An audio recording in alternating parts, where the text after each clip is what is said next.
I'm just sitting there going like, it wasn't meant to be, all this work, all this effort, I'm being punished for something.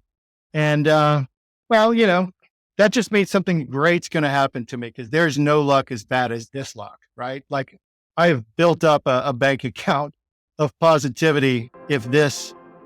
Hi, I'm Michael, founder of Coin, and this is the Winwire, where we hear stories from industry leaders about their transformative career moments. Our guest today is Paul Ohls, the Chief Revenue Officer of Sprinklr. Paul has built a fantastic resume in revenue leadership, leading Sprinklr's sales and success teams for 5 years and through a 2021 IPO. Paul has an uncanny track record of success, with nearly every company he's worked for over 3 decades being acquired or taken public.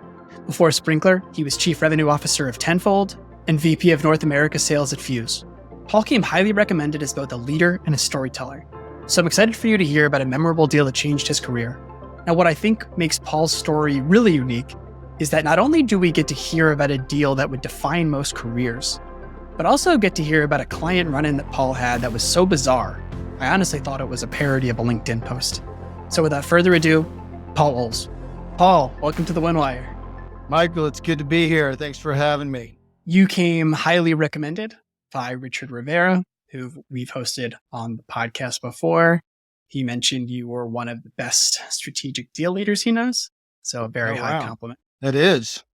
Thank you, Richard, if you're listening. But, obviously you've had a storied career, which, I just mentioned a little bit about in the intro. But we're here today to go behind the scenes on a deal that really sticks in your mind and changed your career. So would love to dive right in. You shared a bit about this deal with me already. I'm excited for listeners to hear about it. I think it's jam-packed with learnings that influenced your career, champion building, value, but more importantly, it also has one of the funnier moments that I've ever heard with a client. But, before we get started, can you just set the stage for us a little bit? Where were you in your career? And without spoiling the whole thing, why was this one so memorable or career defining for you and the company you were at? Yeah, well, thanks for setting that up. This is over 10 years ago. I was individual contributor. And, I think what makes these memorable, it's not always the biggest deal you do or, things like that. It's lessons you take away from it. And sometimes, it happens to be very large transactions, very strategic transactions, but you look back on it and there's a whole host of things that, you're unconsciously competent sometimes that you don't know the definitions of things. You don't really know how they're supposed to work, but they do. And there's patterns that you start picking up that you carry forward with you. And it, we're all like an amalgamation of our experiences. Right. And so my team, if they're listening to this, will laugh and some of them will shake their head and smile because it's things that I still talk about today that I picked up on through this experience and experiences like this. So yeah. So individual contributor, 10 plus years ago, I was with a very small company. We were, I think at the time had raised like a Series A, $2 million, something like 25, 30 employees. And, didn't have a lot of money, had zero name recognition. And, off we go. And somehow I joined, this company, was just super impressed by the founders and how smart these guys were and the problems they were setting off to solve. And they talked me into it. So yeah, that's the background for where I was and what I was doing at the time. Got it. And obviously you took a leap yourself, and clearly they hadn't necessarily done it all before, and neither had you in some cases. But I think it would be helpful to just take us through some of the scenes of the deal blow by blow. Take us back to that moment. What was the core business issue the customer was facing? Who were they? And how did you first get in the door there? Yeah, I may not disclose who they were, but it'll probably accidentally come out at some point. So I'm going to do my best. It's been a long time, so I'm sure they wouldn't have any issues talking about it. But yeah, why don't we start with, I think, as I go through this, I'll call out lessons that I still carry with me to this day. And I'll start with the first one, which is, and a lot of the founders at this company, the founders taught me this, was as you think about your ICP, your ideal customer profile, it's less around, for me, it's less around like the firmographics of a business. How many employees do they have? What vertical are they in? And the kind of things that I think a lot of people think about with ICP. For me, what I was taught, and I still carry with me, is, do they have the kinds of problems that I can solve? Is their business one that has the attributes and characteristics that come with the kind of things my solution can help them solve? A lot of time that spans verticals, and a lot of times that's not always super obvious. You can't go look at a database and always see those things. So it takes a level of research, but you have a hypothesis of how you can help. And in this case, the particular product that, we had at that time at this company, and this is going to date me a little bit. It was definitely before the concept of AI, which is all the rage nowadays, and which I'm a part of now at Sprinklr. It was even before the rage of predictive analytics. It was back when this concept was called big data, for those that recall that. So it was a big data solution, and it was very focused on helping salespeople at that time identify cross-sell, upsell opportunities within their install base, which at the time was kind of a cutting edge new thing, right? This particular company that I targeted, they had been acquiring a ton of companies. Okay. And it was a lot of companies that were not necessarily in their traditional sweet spot of products. They were expanding their product set. And what was very clear is the biggest business issue, or at least the one that was being talked about the most by their CEO, by the analyst community. You could listen into this is before you could listen to recorded analyst conversations on earnings calls. You actually had to sit through the whole earnings call. But it was very much about, how do we monetize these acquisitions? Like, you've made these bets. How are you going to go out there and in your existing customer base, upsell them more of these things that you've gone out and bought? So kind of lesson number one, lesson number two for me, lesson number one was ICP as, this is a problem I can help solve. Right. And you sat through that earnings call, or, how did you find that out? I sat through a bunch of earnings calls for a bunch of companies that were on my target list. Yeah. Wasn't the most efficient use of time back then, but it turns out that's, and I still believe this, that the answer to the test are in the analyst Q&A of earnings calls. If you can skip, there's all kinds of sources now where you can go find this information and read the transcripts, Seeking Alpha and all these different places, or, save hours of time for people in doing this. The analyst Q&A is when the executive team is in the hot seat and the analysts are going, hey, what about this? What about this? Like, the problems and challenges a company have pretty clearly come to life in that analyst Q&A. So they were hammering on this pretty good.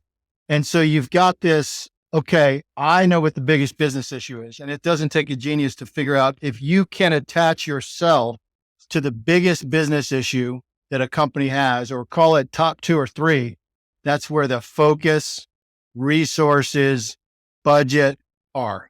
And if you can make a clear case between the problem you're solving and that biggest business issue, the odds of your deal getting funded, approved, getting to the front of the line of people with the line out the door with their pet projects, you get to the front of the line and you can command a hefty fee if the business issue you solve has significant quantitative improvement for the company. So that was the other lesson. The lesson I learned that was connected to that is that big business issue. That's at the C level. That's the CEO telling Wall Street, this is how I'm going to solve it. Now, spider-webbed off of that are a ton of strategic projects and initiatives that different parts of the organization own. But that's where you start getting a little lower in the organization, which is, you're responsible for this that's connected to this big issue. You're responsible for this. They're all somewhat connected to this thing. And so my job, it was almost like an investigative reporter, or I used to say I was a CIA agent or an investigative reporter. It was like, I'm in the shadows trying to figure out who owns these things. Who is responsible? Because what I was doing, and this is before I even knew the definition of a champion, if you think about a medic term, I didn't know anything about that stuff, right? That was all completely foreign to me, but my instincts were probably the person who's on the hook for the initiative or initiatives that are connected to this C-level thing is the person I want to find, right? Doesn't really take a genius to figure that out, but that's where I spend my time. And it's a phrase I've heard and I've stolen, you could say, but it's this concept of the chain of pain, which is the biggest business issue was the pain. The analysts were reminding this company of it every earnings call. And I had to go down the chain ultimately to the person who owned an initiative that was directly connected to solving this problem. Well, after a ton of meetings and, back channel conversations and pushing myself to really have my face in the place by just anyone and everyone. I didn't care if they were an individual contributor or a manager of individual contributors or a C-level or whatever. It was like, I am on the search for the people or the person who ultimately is on the hook for solving one of the major initiatives associated with this. And in this case, it was, how do we get information in front of our salespeople, of which they had thousands globally, on which of their customers they should call and offer which of all of this portfolio of new products that we bought, using analytics to do that. And this is like a multi-billion dollar company. Yes. They're one of the biggest companies in the world. Yes. And so, that's another part of it. I think if you think about the ICP, it's like, well, if I have a seat-based solution, who has a lot of seats and that has this problem that I can solve? So I will admit that went into my hunt as far as my ICP as well. Look, we've raised a Series A. We have a couple million. Yeah, why not target one of the biggest companies in the world? Yes, ignorance sometimes is your best weapon, because I just didn't know any better, to be honest. And maybe I was, foolish, you could call it, but I like to say it was courageous. To say why, but there is an element of like, if you don't know any better, why not go for it? And it was like, and by the way, a great lesson for founders is the founding team that probably could have said, wait a second, Paul, these guys are way too big. And this is like, this is more than we can handle. Not a word. It was like, we can do it. And so that is a great lesson for CEOs and founders, is like, as soon as you signal to your rep, singular, or more likely reps, plural, that it probably can't be done, and maybe, this is more than we can handle, is a signal to them that you're not bought in. Right. And so I never got that signal of negativity from them. It was like, we can do it, which my confidence went through the roof. So I'm following the chain of pain. When I say get your face in the place, I will. This is also something my team hears me say a lot. It's like, I think I remember I had 82 face-to-face meetings at this company just through this process, right? Both in searching for my champion target, but then also I learned the importance of triangulation, which is, I learned something about the initiative, about the individual that owns the initiative. Let's go find someone who's tangentially involved in this, and just kind of in a respectful way, kind of say, hey, is this person truly own this? And what's been your experience in them kind of driving things to completion successfully in this company? I'm trying to learn. I'm just learn. And that's why I say I didn't discriminate between individual contributor. And by the way, the individual contributors I went and talked to a lot of times, or practitioners or end users of these products, I just learned a ton about their pain that oftentimes the executive team wasn't even aware of in these companies, right? And it was like real things that they were like, man, if I had X, Y, and Z, or if I had this piece of information, I'm confident I can do my job much more effectively. So I'm making this case, investigative reporter. I find the person through triangulation, try to understand, is this? And so this person basically had been there not a significant amount of time. They weren't a lifer, but they were there long enough to have a network. And most importantly, they were brought in with a mandate for change, right? So they had worked with the executive team before in other places, which is an amazing signal. of someone who's got a mandate for change. And I talk to my team a lot of times. If your champion target was brought in by the executive team of the company where they currently work from a past life and a past job, that means they probably trust them, right? And so this person had worked with the executives before that were relatively new. They'd come in with some of these acquisitions that they had made. And it was clear to me they had a mandate for change. Now, another big learning for me, and I think I see a lot of people stumble on this, is there's a reason in the definition of a champion, titles aren't included. That's intentional. Okay. I learned that, again, through experience without having been trained on this stuff, just kind of picking up the school of hard knocks. I think this person had like a director title, and, they were, God knows, double digits from the CEO of the company, but personality wise, they were very much a go-getter with big ambition. That was number one. There was things I started to sense in meetings when they came in, silly things, but in hindsight, it's real. Like when they came in, people kind of quit talking and messing around, and it was like time to get serious. They would sit at the head of the table. You start picking up on these clues, and, but the title wasn't massive. But even when they would bring in some executives to these meetings, the executives would say, "What do you think? How does this kind of jive with your view of the world?" And there was very much a validation with this person. So it's a thing I try to talk to a lot of people about, because listen, especially in these big companies, I'm sure this is going to be controversial. I'm sorry if someone gets offended. There's a lot of empty suits high up in these companies. There are. Right? There's layers upon layers. And just because I have XYZ title doesn't mean I have a mandate for change. As a matter of fact, what you find a lot of times is they're all about not changing things, because it's like, let's just not disrupt things. I got a few more years before I'm out of here, and I'd rather just kind of ride off into the sunset. And I'm saying this as a person who's got a C in my title, right? But it's the fact. Yeah, are you the empty leader? Yeah. I hope not. God, I hope not.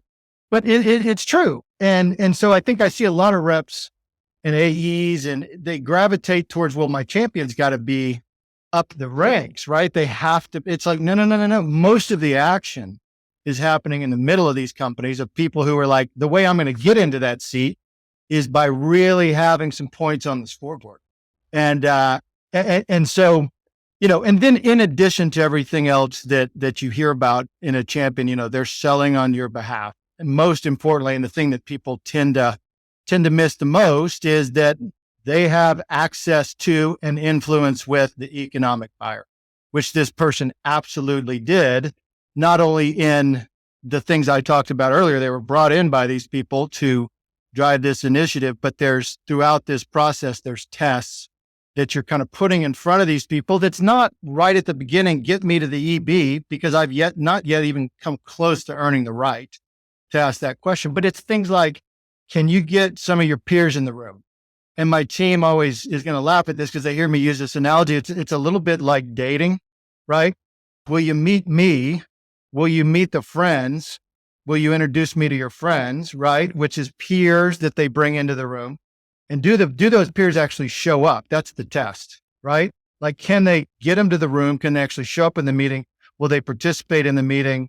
And then, of course, meet the parents is when the relationship gets really serious in the dating analogy, which is the economic buyer, right? But I had not yet earned that right. So we're building this case. There's something that we're connecting to.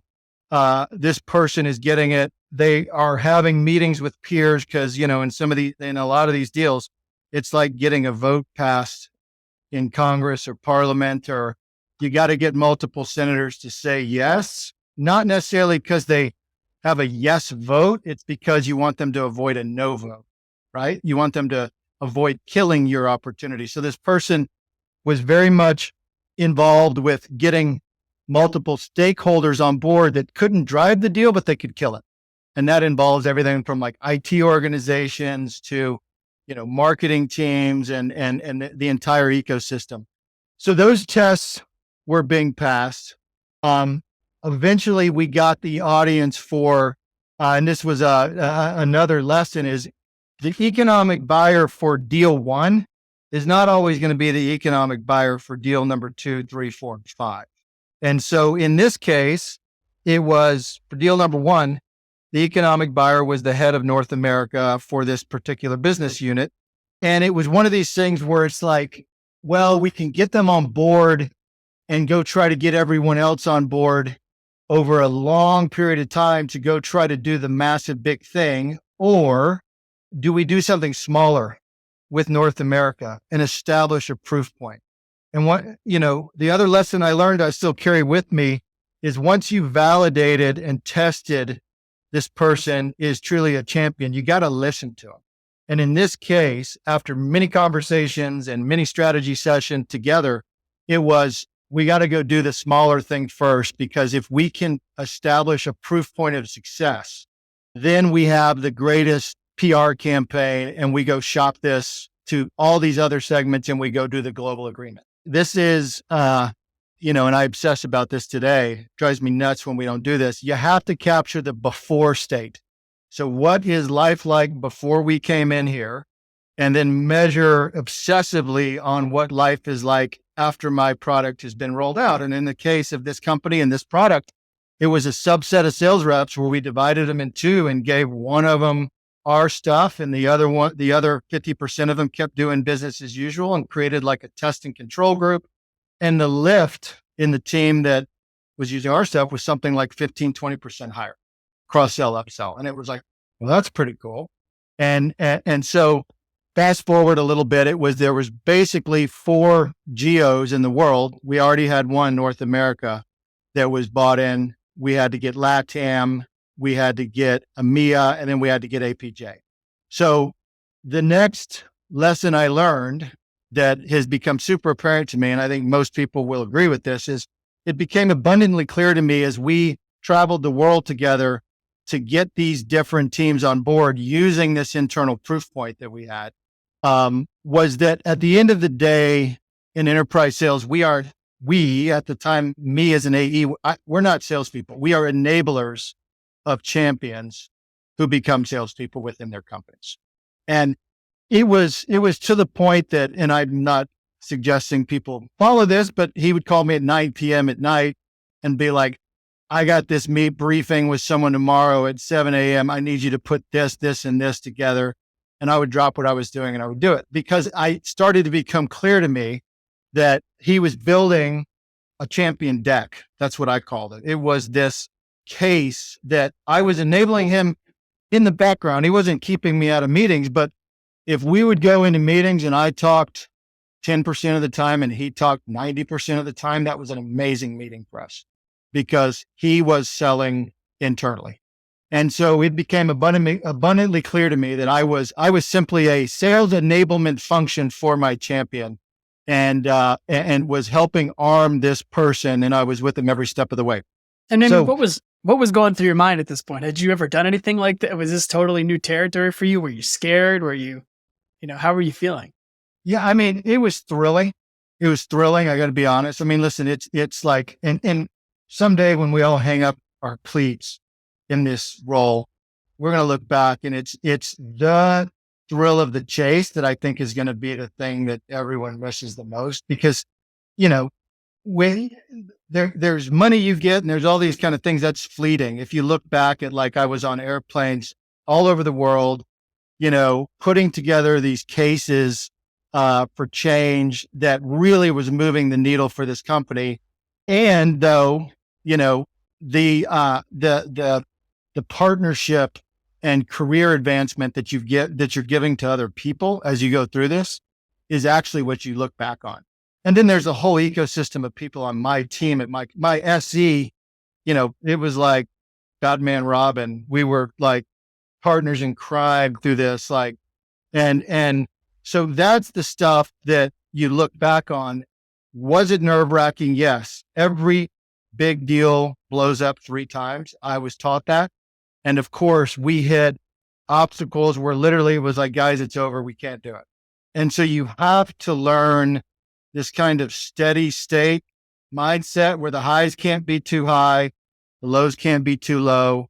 You have to expect and wait Something bad is going to happen. It's only blown up twice. That means it's going to blow up one more time. But once we get through this last blow up, the goal line is right there. At least that's the optimistic way of thinking about it. But that factors into forecasting as well, right?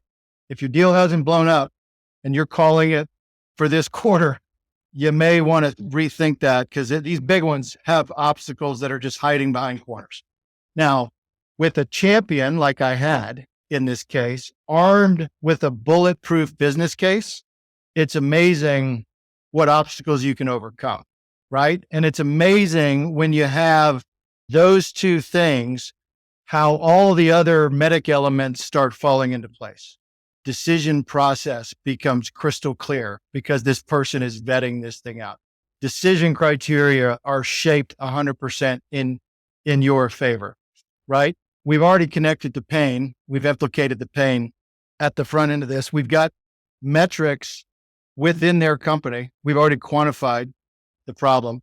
And then, of course, you've got the most important thing, which is the most important thing in sales, is the ability to build champions. There's not even a close second place. It is the number one most important thing in enterprise sales. So we've got these things. We've got everyone on board. LATAM's on board. EMEA's on board. And we're going on like 14, 15 months at this point from the first kind of small transaction that we did. Last one is Asia Pacific. And the company's based in, their Asia Pacific headquarters were in Sydney, Australia. So the meeting this is the last one. If you can get this last GM on board, we're going to do the global deal. Okay. So Sydney is not that close to Austin, Texas. So we decide we're going to get there a couple of days before. I think the meeting was on a Monday. I arrived like on a Thursday or Friday. We prepped together. And then we on the weekend, I decided I was just going to go by myself and play some golf. Okay. And now Sydney, I don't know if you've been there, but real estate is at a premium, right? And so these golf courses, or at least the ones I was choosing, they're set up so like the fairways just run parallel with each other, right? It's not like you see in like the Southwest United States. These things are on a plot of land and they really cram them in there. So I give you that as context. I showed up by myself. I can't remember why Champion didn't want to play. And I showed up by myself, rent clubs, buy a sleeve of golf balls. And as I'm teeing off, I'm noticing there's all these other people there that are wearing like matching jerseys. So it's like they're on like teams, it's like 4 or 2-on-2. They're in carts and it's very, very serious. Somehow I get wedged in between them. I'm a single and they let me go off, and I tee off and play a couple holes, blowing it all over the place. And because these fairways are like so close to each other, I hit one, I go down the fairway. It's like just it's in the rough, and there's 2 balls there. All right. And so I'm sitting there and I go, man, I forgot which ball I was playing. They're like both Titleist. And I'm like, did I have a Titleist 3 or a Titleist 4? I'm sitting there forever waiting for someone to show up. And I'm like, I got to hit one of these. And it doesn't sound like you're a golf purist in the truest sense, at least at this point. I would not be accused of that. No, at least not at that time. Nor am I a good golfer, which makes this even worse, right? So I end up waiting. No one comes. I end up hitting this ball, jump in my car, drive down to the green. Well, all of a sudden, this cart comes trucking towards me, matching jerseys. Big burly Aussie jumps out, asks me, did I happen to hit Titleist, whatever it was? And I'm like, man, you know what I did? I'm so sorry. And, I'm like Texan in Sydney, Texan accent, American accent. It's probably pretty memorable. Hey, man, I'm sorry. I didn't mean to hit your ball. And he wasn't pleased.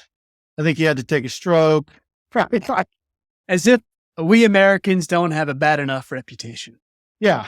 The Yanks just going around messing up people's very serious golf tournaments. Fast forward to the next day. It's that Monday. The head of APJ, Asia Pacific, comes in the room. Champion's there. I turn around. How many millions of people live in Sydney, Australia? And I happen to hit the golf ball of the last decision maker in my global deal comes in and makes eye contacts with me and realizes this is this idiot American who hit my ball. So needless to say, the meeting doesn't start off with a bang. I mean, what is even going through your mind at that moment? How are you even able to keep your cool? I'm just sitting there going like, it wasn't meant to be, all this work, all this effort, I'm being punished for something. And, that just means something great's going to happen to me because there's no luck as bad as this luck, right? Like I have built up a bank account of positivity. If this bad, you fly around the world into a city of millions of people only to end up hitting the golf ball. That one guy who's a final decision maker in your global deal. Well, once again, a tested, proven champion with an amazing business case and a very good sense of humor saves the day.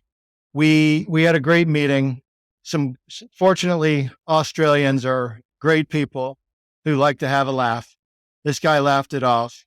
We had an amazing meeting.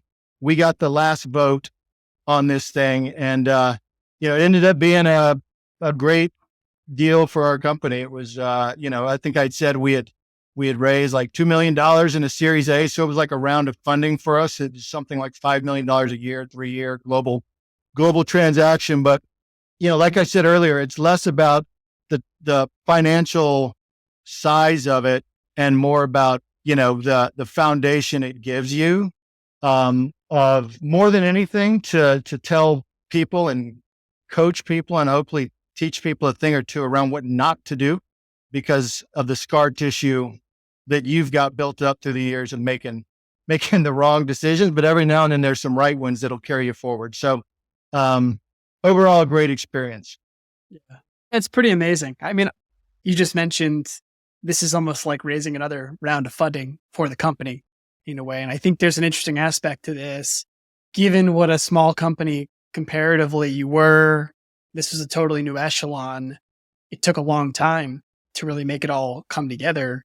I think every company, many sellers are trying to figure out how to be the first and how to bat above their weight. I mean, it's the case for me today running Cohen. It's, we're a small startup trying to make our mark, big deals. It can be scary for the champion to stake their reputation on something like you guys.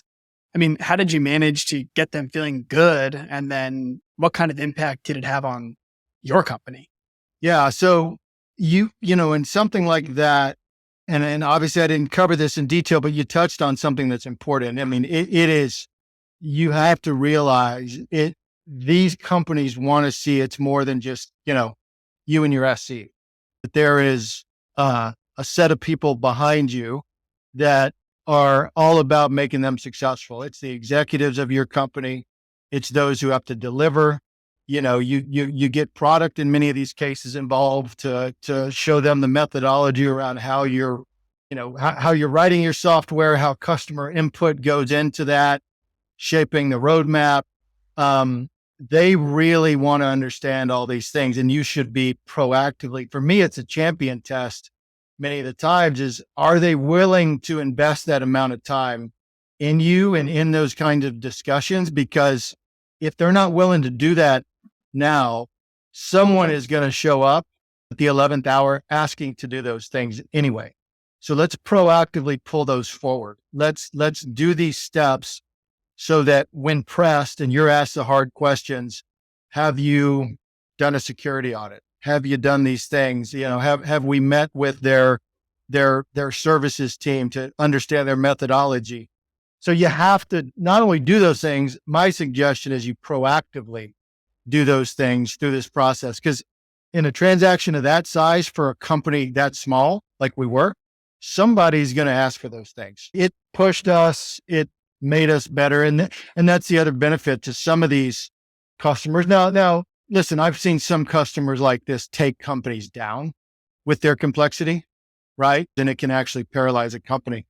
So it's a fine line, but if it's a problem multiple companies have, and it's a problem that can be spread across different industries and different use cases, but the core of the problem is the same, you can obviously go then approach multiple companies and it becomes a scalable solution. But the big ones kind of get you into shape, right? They push you to do the kind of things you are going to have to do. If it's not with them, it's going to be someone else down the road. And it's much better to know what's coming and to have those boxes checked before you truly try to scale up to the enterprise. It's interesting.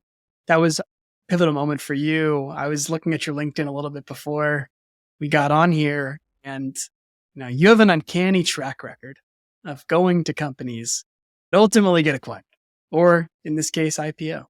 And I just kind of wanted to ask you, what do you think has been the key to how you look at companies that are worth giving your time to and evaluating them? And, of course, if it's all because of you that they achieve these successful outcomes, feel free to say that as well. No. And trust me, some have been more successful than others. I'll just put it that way. Sure. Listen, at the end of the day, for the role I'm in and the types of teams that I end up leading, it's not much different than the way you look at a deal or an opportunity. It's really kind of can you clearly answer the three whys, right? Why do anything? The three whys related to the solution that this company has. Is this problem they're solving on the why anything? Is the problem they're solving such that it gets to the front of the line of the funding opportunities, the budget being made? Does it solve a kind of a vitamin situation, which is, yeah, this would be great to solve someday? Or is it truly a painkiller? Like, man, we need this solved right away. So that's number one. The why now part of the three whys is it such that, kind of what I was saying with the vitamin and painkiller, is it going to get to the front of the line? And in some cases, it's so innovative that maybe you're ahead of your time too, right? Is it mainstream enough that it's a problem that people understand and they're going to, they're comfortable enough saying it's bad enough that we got to solve it now, but it's not so cutting edge and scary that let's let some others do it first, right? And then the last one is, of course, why that company. Is there something that company has? Usually this comes down to like kind of an architectural advantage. Is there something that company has in the way they've been built, in the way they've architected themselves, that will provide some level of, differentiation, that none of it's everlasting differentiation, by the way, but is there enough of a lead there where everyone is playing catch up? So big problem that is, can provide some kind of time-based solve it now. And does this company have something that architecturally makes them different? And then there's other things around this, is like, has the team done it before? Has the executive team done it before? Have they done it in the kind of environments that you're comfortable being in, right? Or are you kind of crossing into different worlds with each other where things may not jive long term? But as far as like, will a company be successful? It's really, can you answer the three whys as a candidate to go work at that company? And doesn't go much deeper than that for me. And of course, every acquisition, some of them are more successful than others, to your point, but I did find that really curious. Yeah. We've obviously talked about something really career defining for you that you learned from a personal experience. Of course, sometimes you can learn just as much from other folks and their experiences and their mentorship. Who are one or two leaders or mentors that have really impacted your career, and why? Yeah. Well, I'm going to give you more than one or two. And by the way, I ask this question from people all the time in interviews. And I force them to give me one or two, and I'm breaking my own rule. I'll be quick here, but I think it's more than just naming people. It's specifically kind of what they taught you along the way. But there's the founders of this company I just talked about, the ex-McKinsey, that was their background. So really like digging into deep business problems and obsession with solving problems, attaching to the biggest business issue. And then how you articulate that to the C-level was uncanny in their ability to do that. Then I plugged into this world of kind of repeatability. Like, some of those instincts I was talking about early in this deal that I didn't have definitions for and names for. I moved into that world and working with people like Dan Fougere and Scott Davis at Medallia, worked closely with Cedric Pesh, who's now the CRO at MongoDB, taught me a ton around kind of how to build and scale sales organizations, and then most recently, from a mentorship and leadership, Luca Lazzarone, who was a CRO here at Sprinklr before me, just an amazing leader and really taught me and many others a lot how to kind of lead with inspiration of teams first, getting them to convince themselves they can do things they previously didn't think they could do, coaching them relentlessly on how to do those things, really providing them a blueprint for success and getting their commitment to adhere to that blueprint, which then leads to, at that point in time, you've earned the right to hold them accountable and kind of inspect, are they doing the things that we both mutually agreed we were going to do together? And that framework that Luca taught me has really helped me and many others a ton. So I've been pretty fortunate in the last couple of years, kind of starting with Dan all the way up through to Luca and the folks in between, that I've had some great influences. And like I said, you end up being like a quilt work of your experiences. And I've had some great ones. And now even on my board of directors with Kevin Haverty, who I know we both know on the board. Kevin's just a ton of real world relevant knowledge for me because he's been through it all in his ride at places like ServiceNow. So it's been had no shortage of some great folks to learn from. Yeah. I don't think you get to a place that you are today without that kind of village of support, honestly. No doubt. But yeah, I really appreciate the time, Paul. This was great. Thank you so much. Yeah, Michael, good to talk to you, man. Thanks for the time. Thanks, as always, for joining us on another episode of The Winwire. We'd appreciate it if you could share it on LinkedIn, Twitter, and rate us or leave us a review on your favorite podcast platform. Helps others discover the show and join our growing community. Our contact info is in the show notes, including our show email. You can see all episodes at thewinwire.com and in your favorite podcast player. And don't forget to subscribe so you never miss an episode.